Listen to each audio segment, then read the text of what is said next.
Hi అండి, నమస్తే. Welcome back to cute jelly channel. ఈరోజు మనం బెండకాయతో ఒక ఫ్రై ప్లస్ కర్రీ రెసిపీ చేయబోతున్నాను. అది కూడా బెండకాయ ఎక్కడ జిగురు బంకగా లేకుండా చక్కగా పొడి పొడిలాడుతూ తినడానికి ఎంతో ఇష్టపడే విధంగా బాగా టేస్టీగా ఉండే విధంగా చూపించబోతున్నాను. వీడియోని ఎక్కడ స్కిప్ చేయకుండా చూడండి. మనం ముందుగా ప్రాసెస్ అనేది స్టార్ట్ చేస్తాం. ఈ విధంగా ఒక ప్యాన్ తీసుకోవాలి. ఇందులోకి ఒక 2 స్పూన్లు ఆయిల్ యాడ్ చేసుకోవాలి. ఆయిల్ మనకు చక్కగా హీట్ అయిపోవాలి. మనకి చక్కగా ఆయిల్ అనేది హీట్ అయిపోయింది. ఇప్పుడు ఇందులోకి పోపు దినుసులు యాడ్ చేసుకోవాలి. ఈ పోపు దినుసులు మనకు చక్కగా చిటపట్లాడాలి. ఇందులోకి ఒక 2 ఎండుమిరపకాయలు కూడా యాడ్ చేసుకోవాలి. ఈ పోపు దినుసులు చక్కగా చిటపట్లాడిన తర్వాత సైజు ఉల్లిపాయను తీసుకొని ఈ విధంగా చిన్న చిన్న పీసెస్గా కట్ చేసుకొని యాడ్ చేసుకోవాలి. ఉల్లిపాయను కూడా యాడ్ చేసిన తర్వాత ఒక 2 రెబ్బలు కరివేపాకు కూడా వేసి చక్కగా వేయించుకోవాలి.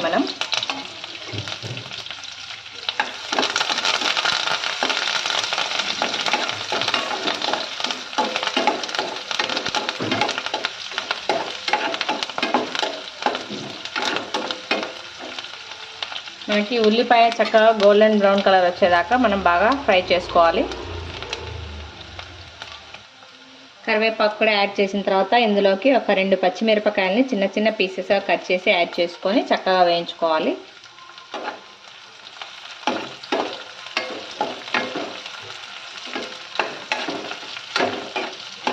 మనకు చక్కగా ఉల్లిపాయ అనేది గోల్డెన్ బ్రౌన్ కలర్ వచ్చింది. పచ్చిమిర్చి కరివేపాకు కూడా బాగా ఫ్రై అయిపోయాయి.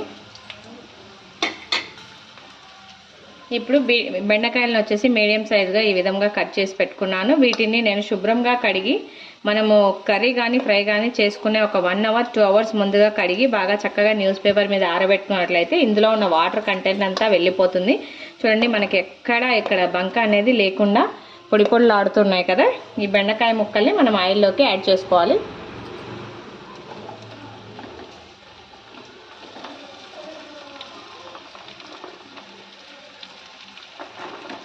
ఇందులో ఇప్పుడే ఉప్పు అలాంటివి ఏమి వేయొద్దండి. ఇలాగే ఫ్రై చేసుకోండి ప్లెయిన్గా.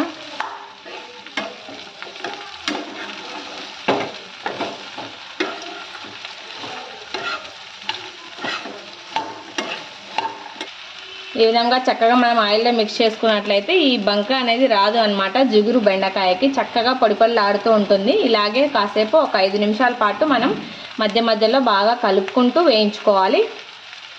ఒక 5 నిమిషాల తర్వాత మనం ఒకసారి లిడ్ ఓపెన్ చేసి చూసుకోవాలి.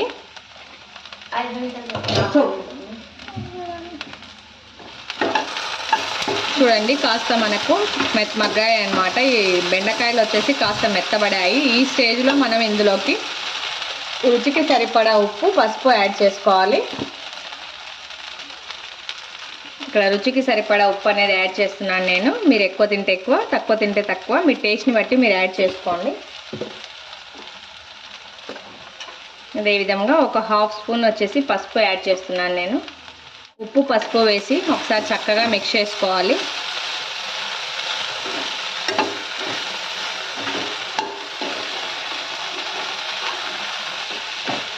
ఈ విధంగా ఉప్పు పసుపు కూడా వేసి మనం చక్కగా మిక్స్ చేసుకున్న తర్వాత మళ్ళీ లిడ్ క్లోజ్ చేసి ఒక 2 నిమిషాలు చక్కగా ఉడికించుకోవాలన్నమాట. మనం ఇలా లిడ్ క్లోజ్ చేసినా ఇందులో ఉన్న వాటర్కి త్వరగా మగ్గుతుంది. ఇక్కడ బెండకాయలు వచ్చేసి మెయిన్ ఈ బెండకాయ ఫ్రై కానీ కర్రీ కానీ పొడి పొడిలు ఆడుతూ రావాలంటే ఒక 2 టిప్స్ ఫాలో అయితే సరిపోతుంది. చక్కగా మనకు బంక అనేది ఉండదన్నమాట. ఒక గంట ముందుగా మనం కట్ చేసి చక్కగా న్యూస్ పేపర్ మీద ఫ్యాన్ గాలికి ఆరబెట్టేసుకోవాలి. రెండో టిప్ వచ్చేసి మనం జనరల్గా బెండకాయలు యాడ్ చేసిన వెంటనే ఉప్పు పసుపు యాడ్ చేస్తుంటాం కదా, అలా ఉప్పు పసుపు వెంటనే యాడ్ చేయకుండా మనం ఆ ఆనియన్స్లో ఉన్న ఆయిల్కి ఈ బెండకాయలకు పట్టుకొని మనకి ఆ బెండకాయలు ఒకదానికొకటి అంటుకోవు, అప్పుడు జిగురు అనేది ఉండదన్నమాట. ఆ విధంగా మనం బెండకాయలు వేసి బెండకాయలు కాస్త బాగా మెత్తబడిన తర్వాత మాత్రమే ఉప్పు పసుపు యాడ్ చేసుకోవాలి. ఇదే మెయిన్ టిప్పు. ఇక్కడ స్టార్టింగ్లోనే ఉప్పు పసుపు యాడ్ చేస్తే కాస్త జిగురుగా ఫామ్ అవుతున్నాయి బెండకాయలు. అందుకోసం ఇలా కాస్త మగ్గిన తర్వాత వేసుకోవాలి. ఒక 2 నిమిషాల తర్వాత మనం లిడ్ ఓపెన్ చేసి ఒకసారి చెక్ చేసుకోవాలి. ఈ విధంగా బాగా చక్కగా మిక్స్ చేసుకోవాలి.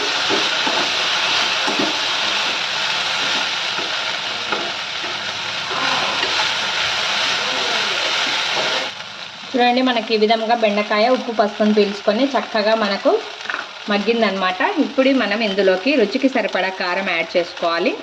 మీరు ఎక్కువ తింటే ఎక్కువ, కాస్త తక్కువ తింటే కాస్త తక్కువ వేసుకోండి, ఏం పర్వాలేదు. కారం కూడా వేసిన తర్వాత ఒకసారి మనం బాగా మిక్స్ చేసుకోవాలి.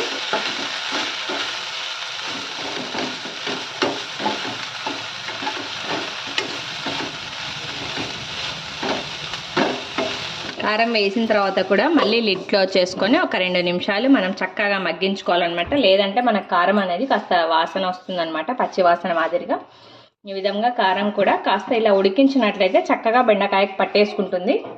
ఒక 2 నిమిషాల తర్వాత కారం వేసాం కదా, మనకు చక్కగా కారం కూడా మిక్స్ అయిపోయింది. ఈ విధంగా కారం కూడా వేసి చక్కగా మిక్స్ చేసుకున్న తర్వాత ఇందులోకి కొద్దిగా ధనియా పౌడర్, శుభ్రంగా కడిగిన కొత్తిమీరను కూడా యాడ్ చేసుకొని ఒకసారి మిక్స్ చేసుకోవాలి మనం.